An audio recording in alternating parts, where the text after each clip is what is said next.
excellent speakers here to talk to us about the Atlanta Federal Statistics Research Data Center, the advantages of becoming a consortium member, and just access to restricted census data more generally. Dr. Nolan and I have been working with Dr. Melissa Banzhaf for the past few months, developing a proposal for access to the National Survey for Children's Health, and we just thought it would be a really nice opportunity for other members of the Big Data Health Science Center to learn just about access to census data. So Dr. Melissa Banzhaf received a BA in economics from Duke University and a PhD in economics from the University of North Carolina at Chapel Hill. She served as a Census Bureau economist and an administrator of the Atlanta Federal Statistics Research Data Center since it opened in 2011. And her current research focuses on economics of the family and long-term economic outcomes of air pollution exposure. Our other speaker for today is Dr. Julie Hotchkiss, who's a research economist and a senior advisor on the Applied Microeconomics team at the research department at the Federal Reserve Bank of Atlanta. And she also serves as the executive director of the Atlanta Research Data Center. So unlike other talks, feel free to interrupt during with questions during this presentation. And I believe the speakers will be pausing throughout so that you can do that. Thank you very much, and I'll let you take it from here. Okay, great.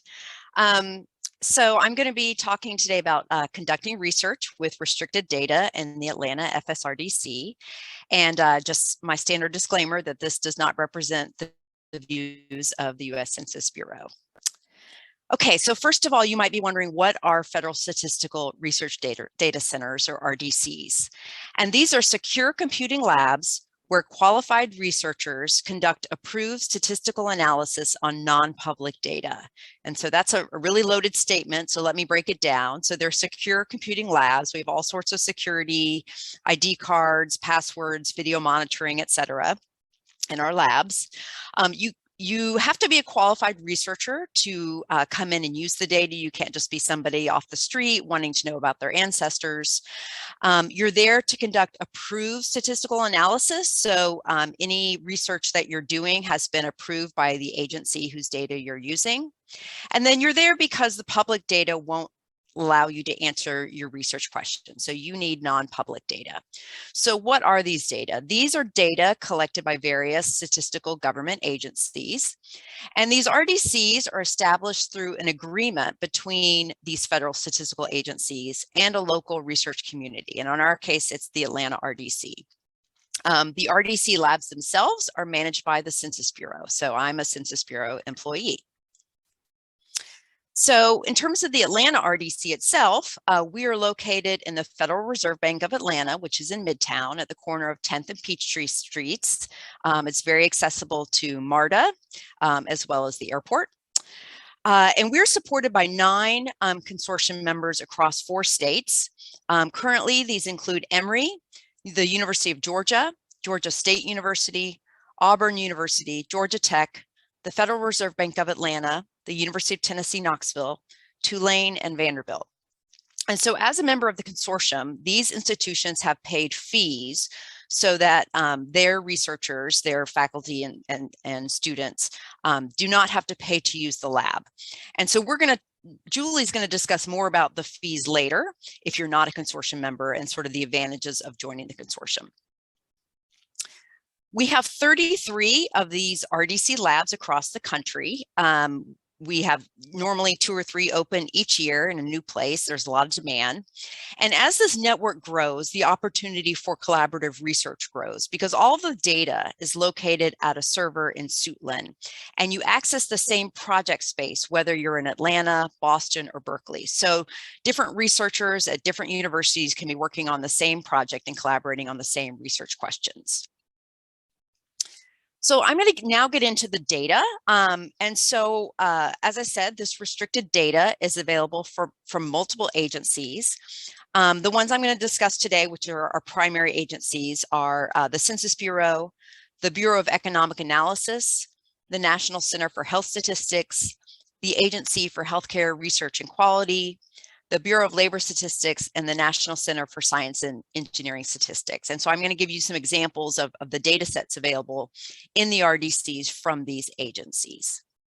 And I'm going to sort of pause after each one so you can feel free to ask some questions. So the vast majority of our data in the RDCs is restricted census data. And this is data that the Census Bureau both collects for its own purposes and mission, like you could imagine the decennial census or the American Community Survey, as well as on behalf of other partnering agencies.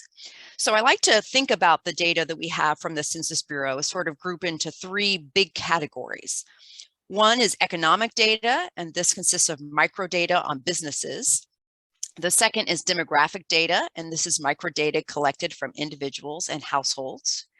And then we have some special administrative data links where the Census Bureau has linked different administrative records to create a database that you can do research on. So three of these that I'm going to discuss are the LEHD, which links employers to their employees, the university grant data, or UMetrics, which links information on federal research grants to the researchers and vendors using them. And then the criminal justice database called CJARS, which links justice events to the individuals involved in the justice system. And I'm going to sort of give you some examples of these data sets and then also give you an example of how the data set's been used in research. So in terms of our business data sets, these consist of our most popular economic data. So we have the economic censuses. This is a census collected every 5 years of all establishments, all businesses in the US, and collects a lot of information on things like their sales for the previous year, their number of employees, their production, their costs of conducting their businesses. And then also related to that is, and it covers all the industries. And then our annual surveys draws a sample from the economic census, but also asks these same questions kind of each year about sales, payroll, et cetera. The business register is what is used to draw the samples for the census and the annual surveys.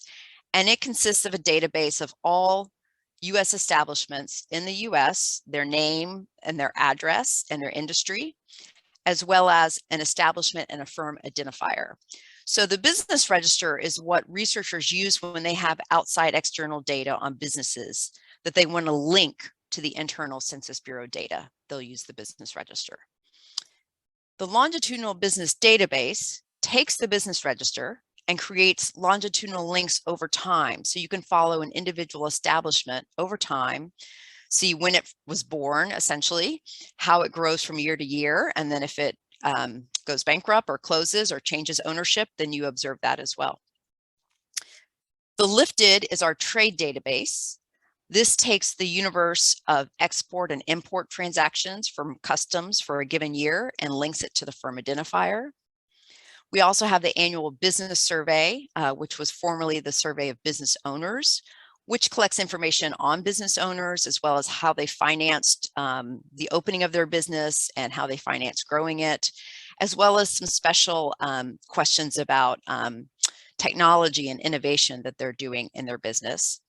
And those are kind of represent more our like surveys that we ask of a variety of businesses, but then we also have some special surveys that are targeted for certain purposes. So for example, the manufacturing energy consumption survey collects information from certain establishments on how much energy they've used in manufacturing. This is just a sample of our economic data sets. We have more, but let's talk about why you would want to use these data sets and what advantage they give you over anything available publicly. So first of all, the microdata, the data at the establishment or firm level, is not available publicly from the Census Bureau. What the Census Bureau publishes are sort of averages at a certain level, maybe county or state or for a certain industry, but you don't observe the individual firm's sales and employees. Second of all, although there do exist public versions of data sets on businesses like CompuStat, those tend to be very focused. For instance, CompuStat's just on publicly traded firms, whereas the data in the RDCs is going to represent the economy of the US because it has the small establishments, it has the large establishments, and so it's representative of the economy. So you'll be able to answer questions in a more representative way. And then these all these data sets have a common establishment and firm identifier in the Census Bureau. So you can link these data sets together. So for example, if you want to know how trade affects the growth of an establishment, you can link together the lifted trade data set with the LBD and look at, the percentage of sales that go to exports, how that affects growth over time. So there are a lot of really interesting, deep questions you can answer with our restricted data that's not available in the public sphere.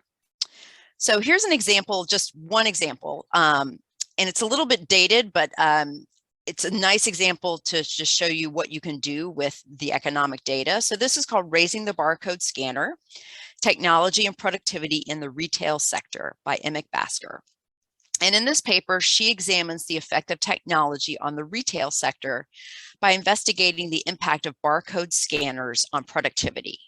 So she matches data from the Food Marketing Institute that had information on store scanner installations in the 70s and 80s to the business register. So she knows exactly which store implemented a scanner when, and so she matches that to the business register, gets the establishment ID, and then looks at that establishment in the Census of Retail Trade for 3 different years, 72, 77, and 82, and can see how the key measures for that establishment changed over time.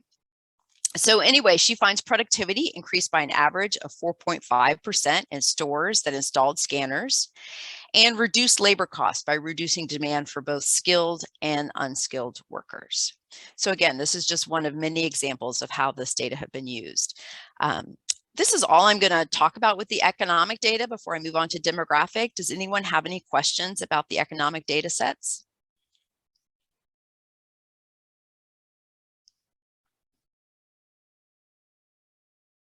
If you do have questions, oh, sorry to interrupt, but if you do have questions, you can feel free to either chat them in the chat box, or you can raise your hand if you prefer to talk.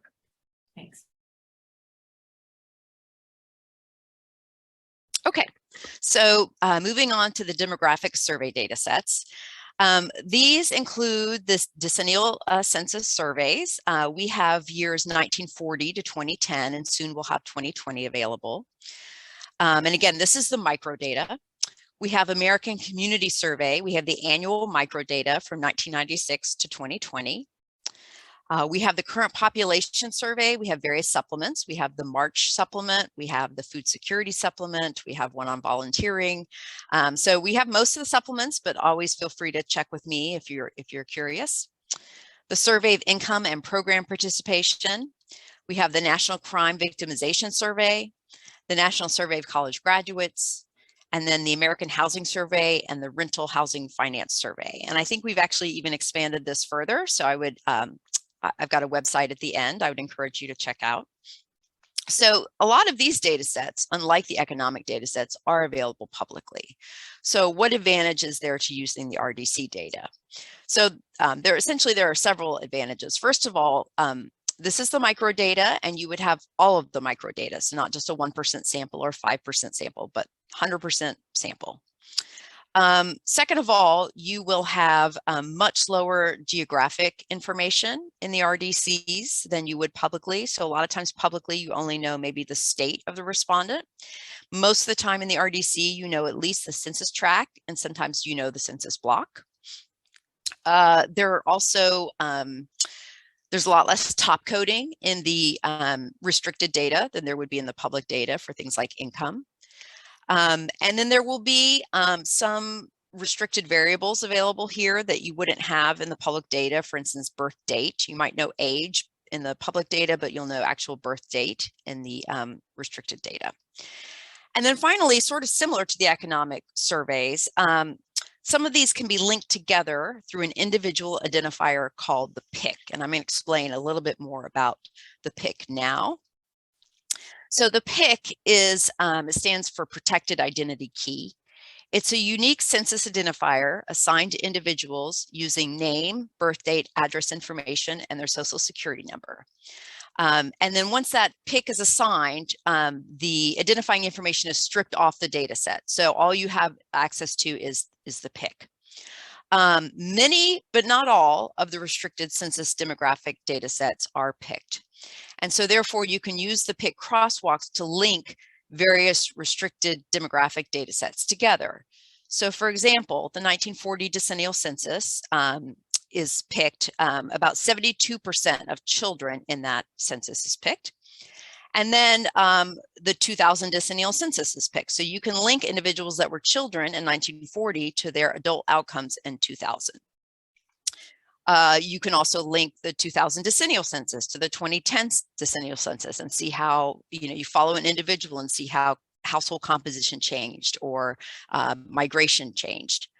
Or you could link something like the American Community Survey to the Census Numinant file.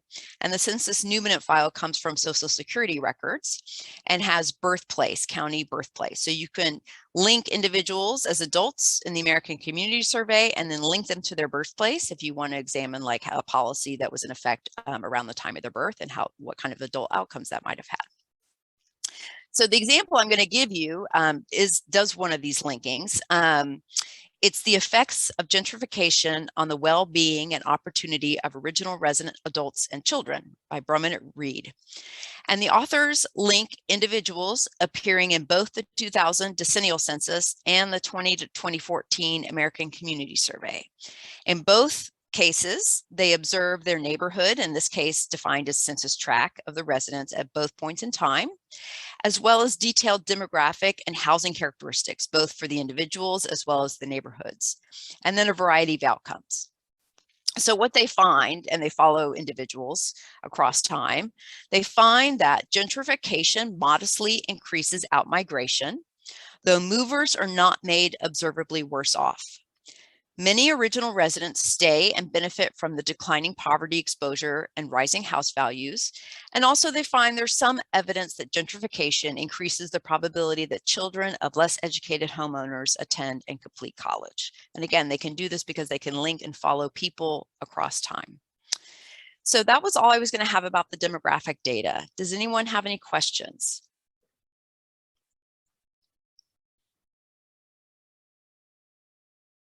Yes, we do have a question, so I'm going to unmute Denise now. Denise, you can unmute yourself. Okay. Hi, it's Hi there. Denise Davis, and I know the camera doesn't work out. So, I mean, this is all very, very interesting. So, at what point, how fast are you bringing on more data sets? Quite quick. You mean in terms of year, or are you turning years, or like different types of data sets? Different types of data sets. Yeah, so that is increasing quite a bit. In fact, I was just thinking, like we have the National Survey of Children's Health now, and that's not wasn't on my list, right? Because the list can only get so long. So, and those are things that are added all the time. There are a lot of government agencies that are finding that because we already have this infrastructure in place, they would rather place their data and make their data available through the RDCs than like create their own data enclave. Well, I think, yeah. Yeah. Well, so especially since you've created the PIC. That's like the key. Right. So yeah, and not every agency, because there's a cost to picking, and so not every agency is yet willing to do that. I think it's definitely moving in that direction, but it's always worth inquiring of me or another administrator about a data set if it's not on a list or you can't find it, because we can find out whether it might be added or something like that, or if it has PICs or not. As I said, not all the demographic data sets do have PICs, but it might be in the works. We just don't know, so we can check for you. Okay, thank you. Mm-hmm. One other question that often comes up is whether or not you can, like, if you have a data set, can you add PICs to it and then merge it in, like you have a data set on individuals? And that is possible. Essentially, what we would need to have is, you don't even have to have social security number. We would need some combination of like name, birth date, address, and then of course, social security number is additionally helpful. But there's an extra cost to that. So the cost to pick a data set is about $18,000 to $20,000 and adds about 6 months to 12 months of time to your project. But once your data is picked, it would be put in your project space, not made available to everybody, but in your project space, the identifying information would be stripped off. And so it would have, you know, whatever the variables are of interest to you plus the pick. So that is a possibility. You know, as I said, it just adds extra cost and time. Any other questions before I move on? I have a quick Yes. question. This is Layla. Uh-huh. How many or what proportion of data sets are longitudinal versus sort of repeated cross-sectional surveys? Yeah, I would say the vast majority are repeated cross sections, especially of the surveys. The main longitudinal ones I can think about are like the SIP, for example, is like a 2 to 4 year panel. But then, as I said, the pick really helps things along so that you can create a longitudinal data set, especially of this, you know, some of these decennial censuses with the American Community Survey, or you could link them, you know, if you have, for instance, the current population survey in 2008, you could link them to their 2000 decennial record and their 2010 decennial record if you want to learn something about what was happening with their household or with them in those 2 periods as well. So most of them are cross-section, but you can kind of create a longitudinal aspect to them. Okay, thank you. Mm-hmm. We have one more question from Dr. Olatosi. Hi, quick question regarding your last comment about additional costs. Let's assume USC becomes one of the members and pays into that. Will researchers from USC also have to pay additional costs on top of what the institution is paid, or is that Yes. added into that? No. Essentially what the South Carolina will essentially cover lab fees. So if they join the consortium, the lab fees for researchers will be covered, but additional fees like picking are needed to be covered by the researcher through a grant or something along those lines. It's an additional cost. Yeah.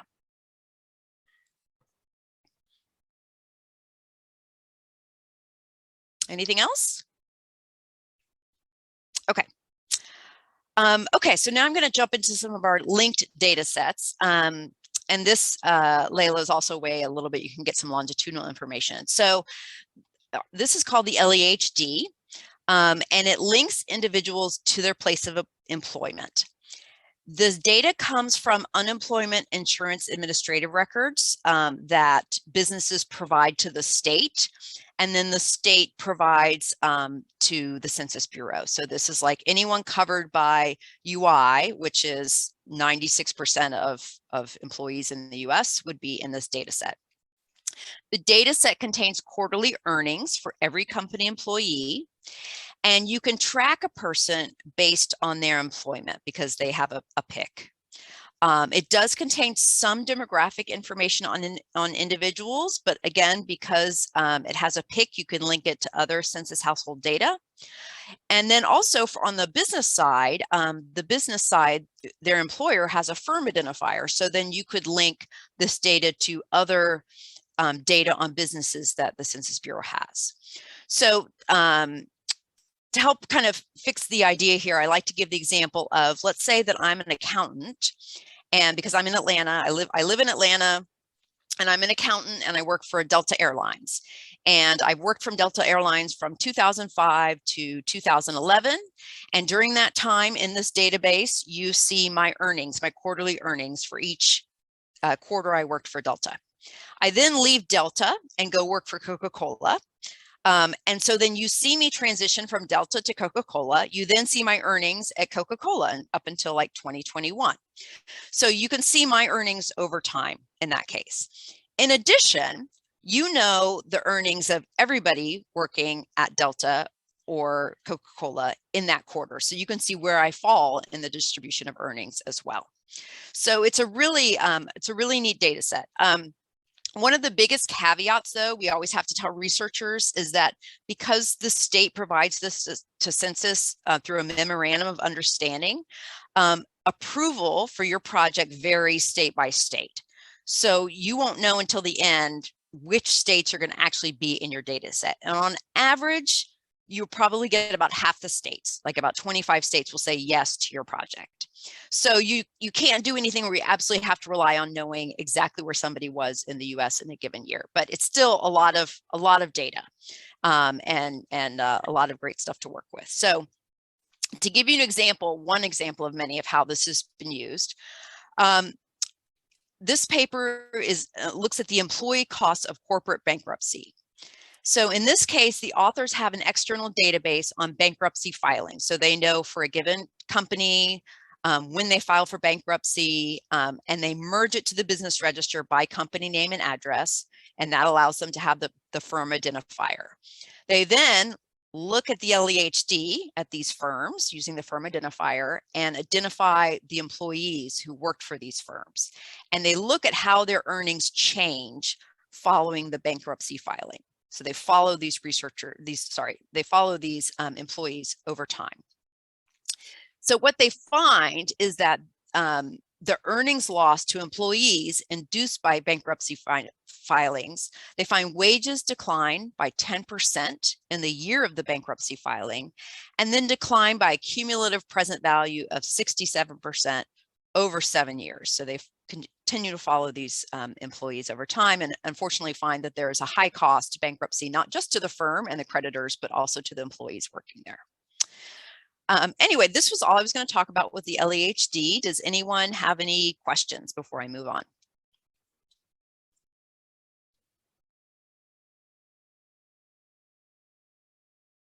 Okay, let me talk about U-metrics. U-metrics stands for Universities Measuring the Impacts of Research on Innovation, Competitiveness, and Science. And this is a database containing information on university grants. Currently 32 universities are participating. So it's got information on the award files, who paid it and how much the grant was. It has information of the people paid on the grant, as well as businesses paid by the grants. So again, these the people paid on the grants are picked, so you can link them to other internal Census Bureau data. And then the businesses have firm or establishment identifiers, so you can link them to other Census Bureau data on the firm. So the best way to, this is really like a collection of large files. So I find the best way to explain it is to give an example. In this example, the researchers were looking at STEM training and the early career outcomes of female and male graduate students, evidence from U-metrics data linked to the 2010 census. And they're trying to examine gender differences in graduate training and the early careers of men and women in STEM-related fields, possibly as an explanation as to why women are underrepresented in STEM fields, especially at later career stages. So the way they proceeded was they used the following U-metrics data sets. They used the U-metrics grant information, which had the source of the funding and also identified the research team. They then took the personnel file, which had the research team, and linked that to the ProQuest dissertation database. And from there on the team, they were able to identify who were graduate students and the field of study. They also linked the U-metrics personnel file to the decennial census, and that way they could determine the gender and the marital status of the student and whether or not the student had any children. They also linked the U-metrics to earnings. Essentially, they used an internal version of that LEHD and were able to track the earnings of graduate students after they left university. And then they also linked U-metrics to several business files, the LBD, the ILBD, and then they could tell when they left and what firms they were working at, what types of firms were these, or whether or not they were self-employed. So in linking all this information together, they find that there is gender separation among students, that women work on teams with larger shares of women than men. There are gender differences in the field of study. Women tend to work more in biology, chemistry, and health, and men tend to work more in engineering. Women earn about 31% less than men overall, but that drops to 11% once you control for the field of study and the funding source.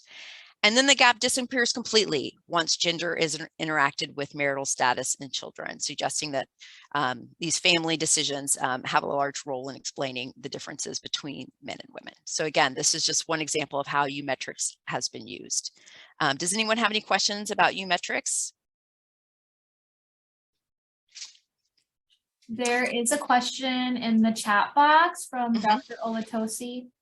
Does the prior bankruptcy files discussed include cause of bankruptcy?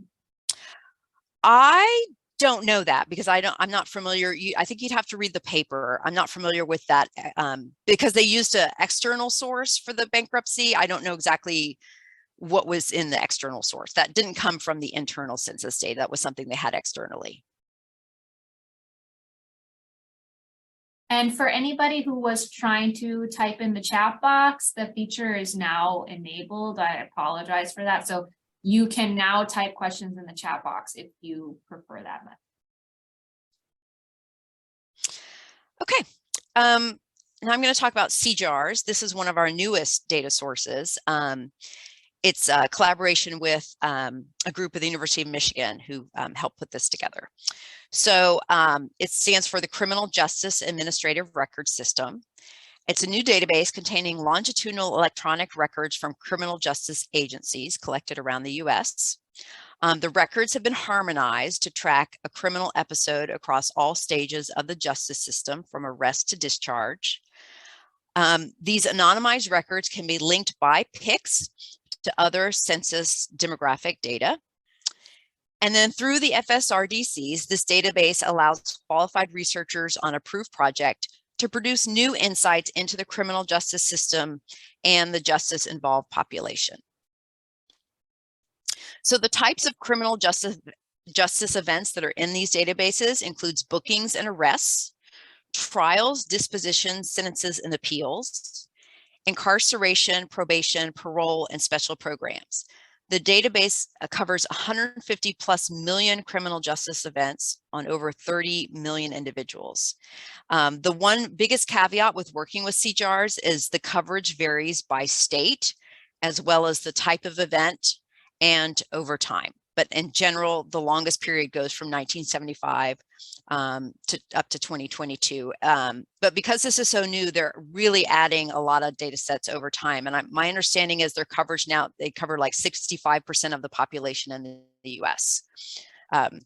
So in terms of some research ideas, you could look at the effects of incarceration on future employment in the census RDCs by linking individuals in the CJARS to the American Community Survey and the LEHD and examine the employment, earnings, and industry following incarceration. You could also look at it the other way. You could look at effects of policies or events on criminal justice involvement. So for example, you could examine the effect of a program like Head Start on the likelihood of being likelihood of criminal justice involvement by linking the program data to, for instance, birthplace. To identify treatment effects on the outcomes. I also just saw an interesting paper last week looking at children that are in households where people are involved in the justice system, and then looking at kind of like some medium and long-term effects on the children, both from like a parent as well as like somebody not related to them. So really some fascinating research going on with CJARS. Does anyone have any question about CJARS before I move on? There are two questions in the chat box. Okay. So I can read them out to you. Yes. Okay. That'd be great. So Thanks. the first question is from Suda. Is PIC a unique identifier assigned to every person in the census and therefore pre-available to request linkage to other restricted data that we have access to? For example, state inpatient claims databases. Okay, so the PIC is something that census has generated. Okay, so it's in-house, but yes, anybody, let's put it this way. If we can, not everybody is assigned a PIC. The vast majority of respondents are assigned a PIC, and you know, it's kind of like, what are you assigning it to? So a lot of it's social security records, but also they use files from like government benefit programs to try to link people. So it's not 100%, but it's like often 90 or 92% when you're looking at something like the ACS or the decennial census. And you can, anything that has in census a pick, you could in theory link that to. So if there was, again, this outside, if there was like state data, they would have to probably, if it's not already in our system, they would have to agree that their data is picked and put in our system for that to happen. Thank you. Yeah. So 2 questions about CJARS from Dr. Olatosi. First, does CJARS include both state and federal incarceration data? And second, is juvenile incarceration data included? Okay, so for the latter one, I do not believe juvenile is included, or there's very limited information on juvenile. And then that's a really good question. I don't think it's federal, but I really don't know actually. So I would encourage you to go to the website, the CJARS website, for information on that. That's a really good question. I don't know what it is off the top of my head.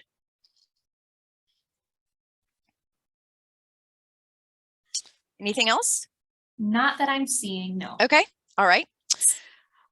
Okay, so what I've just been all discussing is data that census collects or census puts together. And because I, the administrator, am involved in the proposal development process for those data, I'm much more familiar with them. These next agencies I'm going to discuss are their data is made available in the RDCs for approved projects, but you would work with them on proposal development. So I'm going to give you a highlight of their data sets, but I really don't know the details of the data. So I encourage you to go to the website, but I just want you to know these are available. So the Bureau of Economic Analysis data sets are data collected from businesses through survey forms. And this allows researchers to analyze the economic behavior of multinational enterprises, firms that trade in services, as well as foreign direct investment in the US and abroad. These do have establishment identifiers that are the same that census uses, so you can link these to the census establishment level data as well. One of the biggest caveats about the BEA data sets is they do require researchers to be US citizens to access the data. Most of the other data does not, and I will talk about it in a minute exactly who qualifies, but this is one where you have to be a US citizen to access the data. Health data. Okay, so these data are collected by the National Center for Health Statistics, and this also includes recently the National Survey on Drug Use and Health, as well as the Agency for Healthcare Research and Quality. So for the types of NCHS data, this would include the National Health Status Surveys. So this would be like NHANES and NHIS, which are the most popular ones, as well as National Healthcare Surveys and Vital Statistics. So what you get with these data in the RDCs that you can't get publicly are restricted variables. And NCHS has a really nice website that talks about which variables for which data sets are restricted.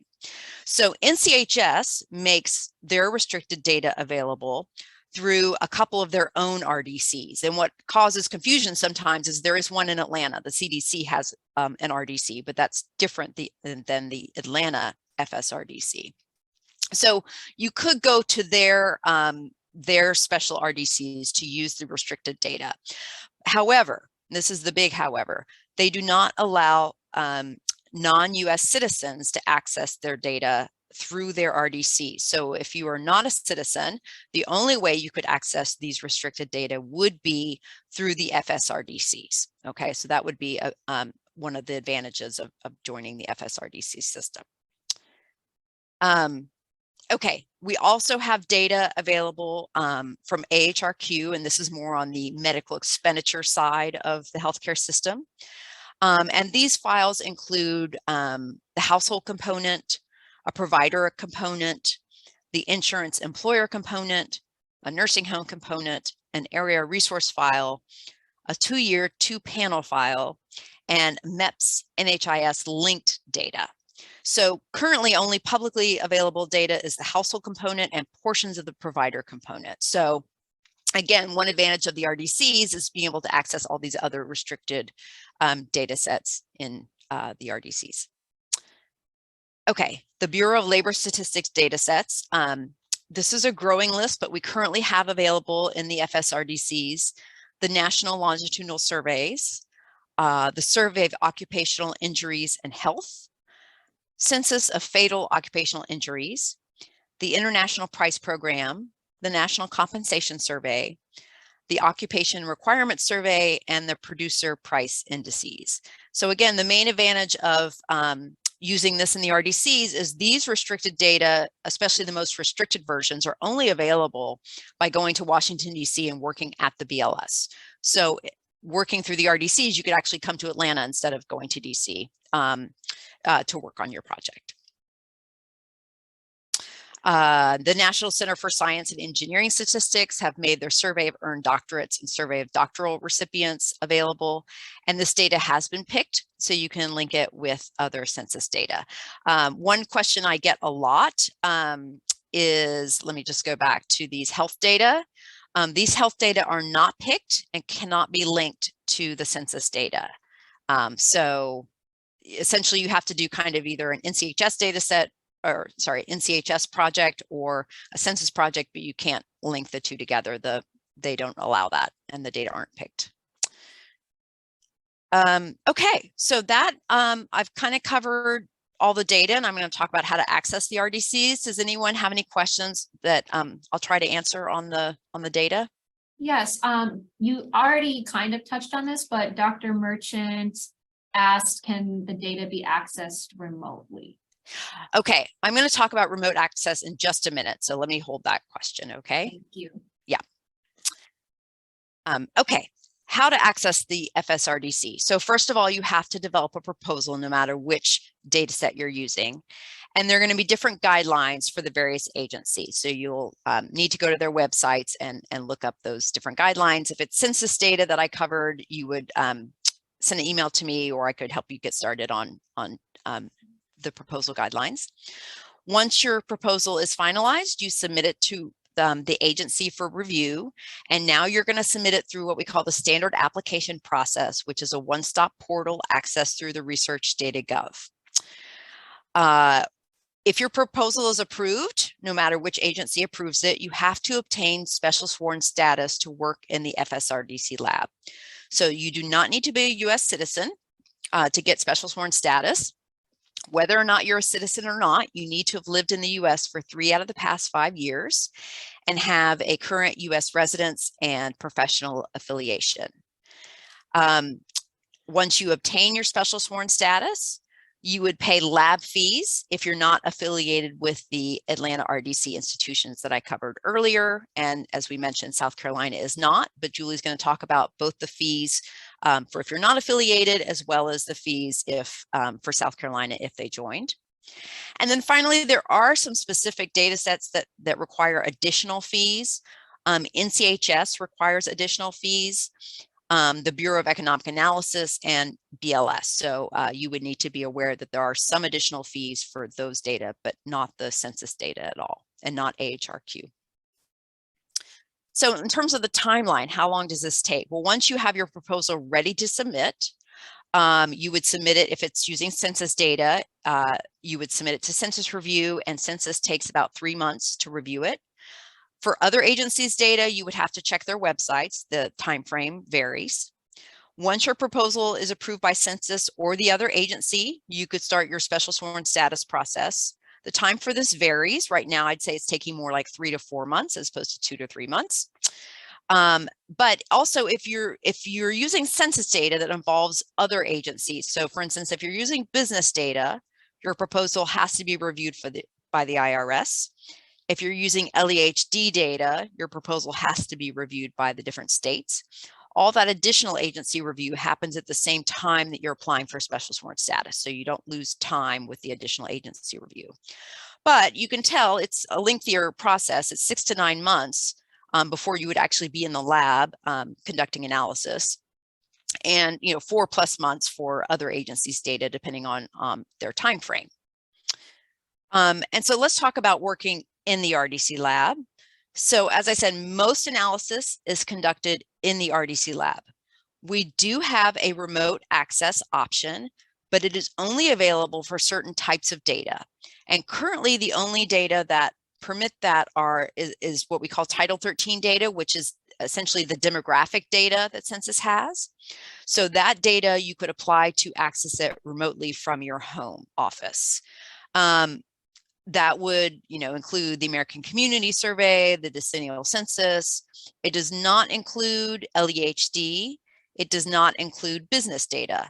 It does not include NCHS or AHRQ data. Okay, so it is limited, and that's the only access we have right now approved. But as I said, all the data is located on the server in Maryland, so you would access the data through the thin client terminal in the lab located in cubicles. There's no internet access or personal computers allowed in the lab. We have a lot of different statistical software. Primary ones are SAS, Stata, R, MATLAB, Python, etc. And then one thing that's very different about working in the RDC system is that you cannot just take output out of the lab. Your output has to be reviewed by the agency before it's released to you to make sure there's no confidential information that's being disclosed. The penalty for disclosure is $250,000 and or 5 years in prison, whether or not it's inadvertent or otherwise. So I know I've given you a lot of information right there. I want to pause and see if people have questions about the proposal process or accessing the data or working in the lab. There is one question from Dr. Nolan and another from Dr. Chow. First, Melissa Nolan asks, how long do researchers normally need to spend in the Atlanta lab? 1 week or longer? So it depends on the project. Projects using Census Bureau data generally are given 2 to 5 years. They're kind of the project duration is just sort of expected to be 2 to 5 years. The other projects like NCHS, AHRQ projects, we normally give them 3 years by default. But then, of course, how long you need depends on your project. So the data, like NCHS data that's available, there's a lot that's available publicly. You could do a lot of that, from Columbia, and then only come to the RDCs to actually run the models you need for the restricted data. So it varies a lot by the type of project you're doing. And the second question from Shan is, you mentioned that national health related survey data is not picked. So is there any way to link health survey data to other census data sets? Now, the only way to do that is through what NCHS allows you to do. So my understanding is NCHS allows you to control, like if there are some specific county level control variables or treatment variables that you need, they will do that merge for you and then put that data set in the RDCs, but you're not doing the merge with that census county data, for example. So no, nothing can be linked at the individual level between census and NCHS. There's several more questions. First one is from Christopher Lee. I think he's asking, once you finish your work in the lab and you ask for approval that you had mentioned, do you walk away with the file or does it get shared with you after like a lengthy approval period? That's a good question. It's emailed to you and the disclosure time varies. So for census data, the disclosure period is about 4 weeks. We do have some expedited ones, but most of the time, if you want numerical estimates out, that's a 4-week process. I believe NCHS tells you 3 weeks too. I can't remember. So it's not anything that it's something you always have to plan ahead for, but those files are emailed to you once they've gone through disclosure review. 2 more questions at the moment. First is from Banky. Is it possible to write program codes ahead of time using variable names and metadata from these data sources to reduce time? Absolutely, yes. Encourage you to do that, and then you could send me the program and then we can have it uploaded to your project space like the day before you're coming to the RDC. You can also get programs out. So again, there's a disclosure process. It takes about a week to release a program. So if you want to take it back with you after you've run some things, that's possible as well. There's one question in the chat, and I also see Dr. Hotchkiss's hand is up. So You can unmute yourself at any time, Dr. Hotchkiss, and I will go ahead and read this last question. Is there sample synthetic fake data that researchers can develop programs against before they come to the lab? We don't make that kind of data available. You can create your own synthetic data, but no, we don't have anything like that available. I mean, there may be publicly, there's publicly available LEHD data, like data products, but no, we don't make synthetic data available, but you can make your own. That's all the questions in the chat. Okay, and my last two slides just had, for more information. So. Okay.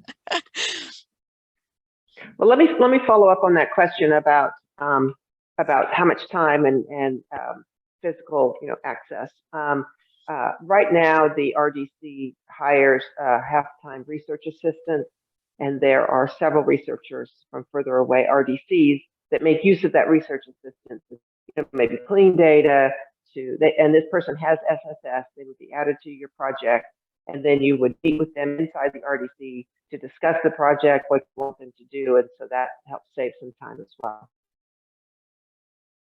Yeah, and just to follow up on what Julie said, that research assistant is only available if to consortium members, right? So at this point, yeah, that would be another advantage to South Carolina joining the consortium is to make that person available to your projects. Julie, do you want to take over now? Sure. Okay.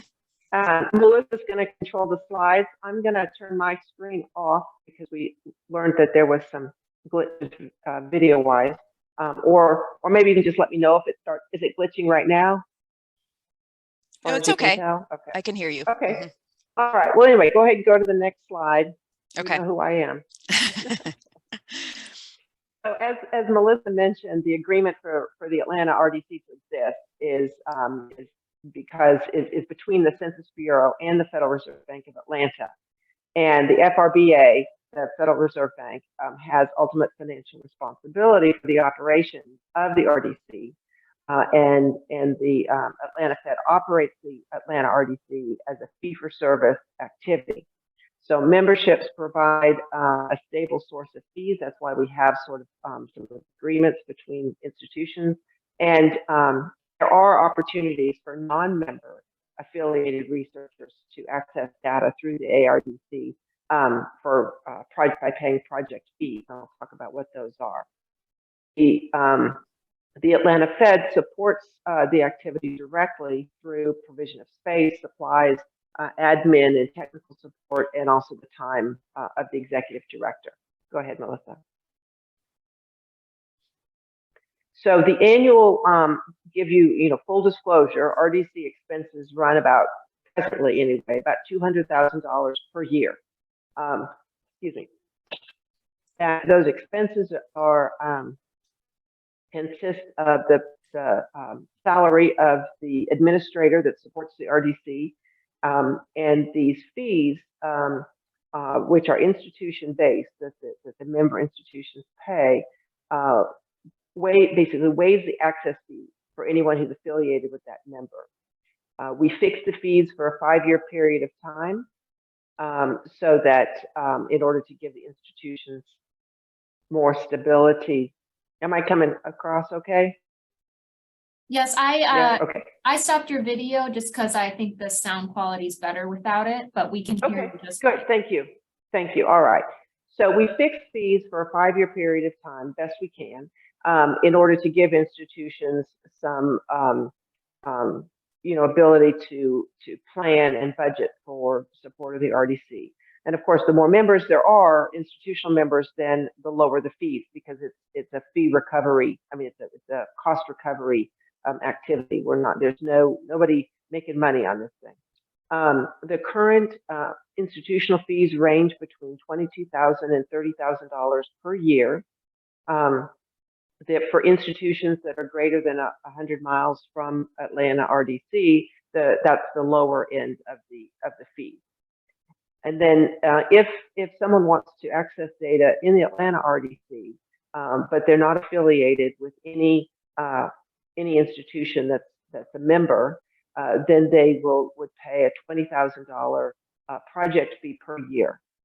There are some discounts associated with being a co-author with an affiliated member, or for health projects, because there's less labor involved on health projects from our administrator, and whether or not you just want to sort of use the RDC as a secondary location to access data versus your primary location. So a lot of details there that you don't need to know, but the big numbers are there. And then, as Melissa mentioned, in addition to these institutional fees or access fees, there are some agencies who charge fees for their specific data, and they range anywhere, from what I've been told, between $3,000 and $8,000, and it's either assessed per data extraction, so they build a data set for you and they charge you, and that's all you pay.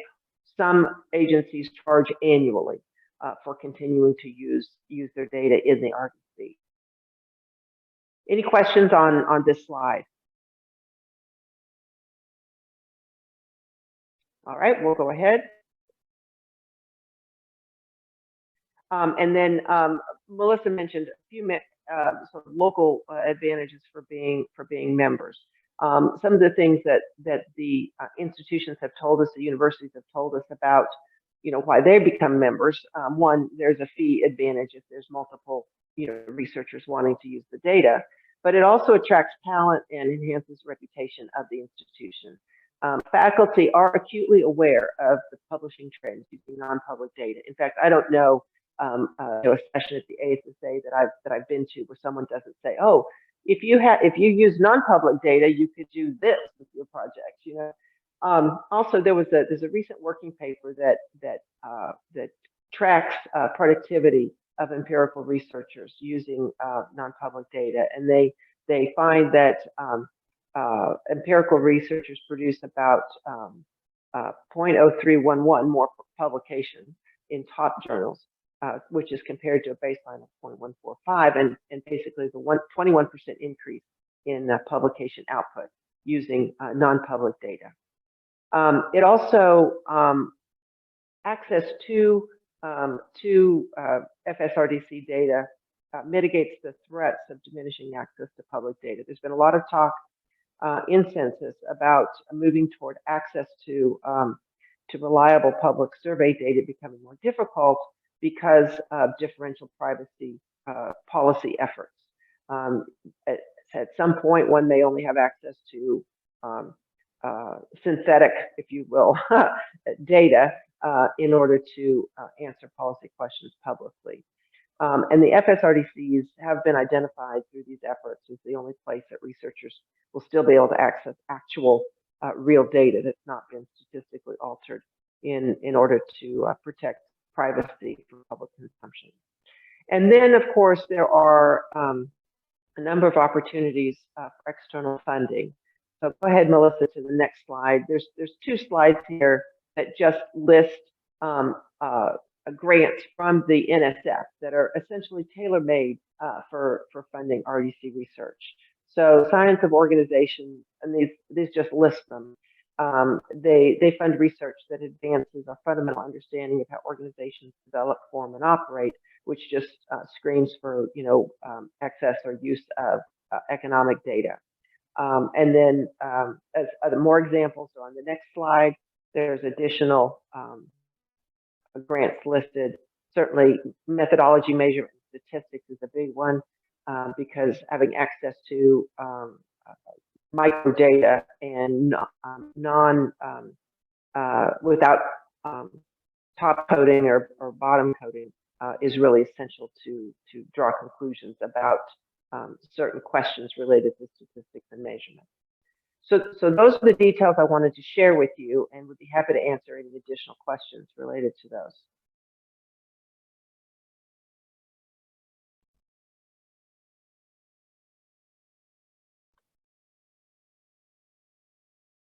I'm not seeing anything come through yet, but someone might be typing something up. Dr. Nolan and Dr. Larson, do you have any additional things to add, or Dr. Banzhaf to before we adjourn? And maybe while you're talking, someone will type a question. Yes. And email also, just send emails if you have questions after.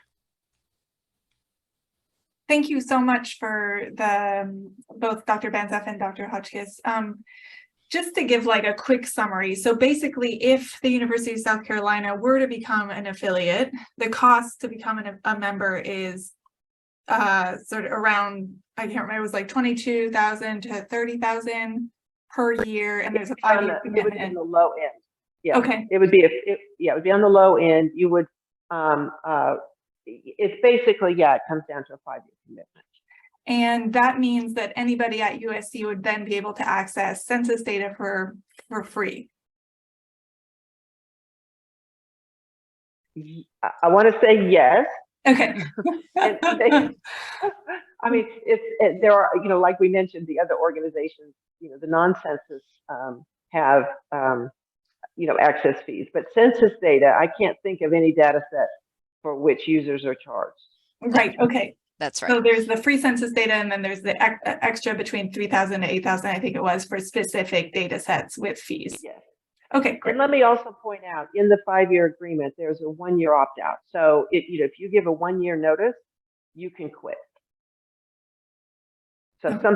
some state universities have difficulty signing multi-year agreements, and so there are provisions in there for like all of the universities in the state of Georgia that say, they can leave when they want to. So this is Melissa Nolan. I just wanted to make a comment that for those listening on the call, our goal is to try and bring together researchers who are interested in this, that already have existing grant funding, to be able to put together this initial commitment for the university to benefit not just their individual research projects, but the larger university family. So if you are one of those people, please reach out to me or Layla or Jiaming Lee, so that we can continue those conversations. This is something we're really excited about and want to bring to researchers on campus. So thank you all for your time. And also, I don't know if there's a way to get access to email addresses of folks who attended, or if you're interested, make sure your email address gets passed on. We produce a quarterly newsletter, which lists all of the approved and active projects in the Atlanta RDC, as well as other tidbits of information of interest to researchers. There is one final question. Will this PowerPoint be shared with attendees? And I'm assuming your emails are in it, so that might be very helpful also. Yes, that's fine with me. Yeah, absolutely. Yeah, I know and the last thing I want to say is I know I threw out a lot of information. So feel free to just follow up with additional questions, or if you're just not even sure where to get started, just please drop me an email and I will help you get started. Great. Well, that is all the time we have for today. I thank you both so much for joining, and Dr. Larson and Dr. Nolan, thank you as well for helping to moderate this wonderful talk. Thank you. Great. Thanks for the opportunity. Thanks. See y'all next month. Okay. Bye-bye. Thank you so much.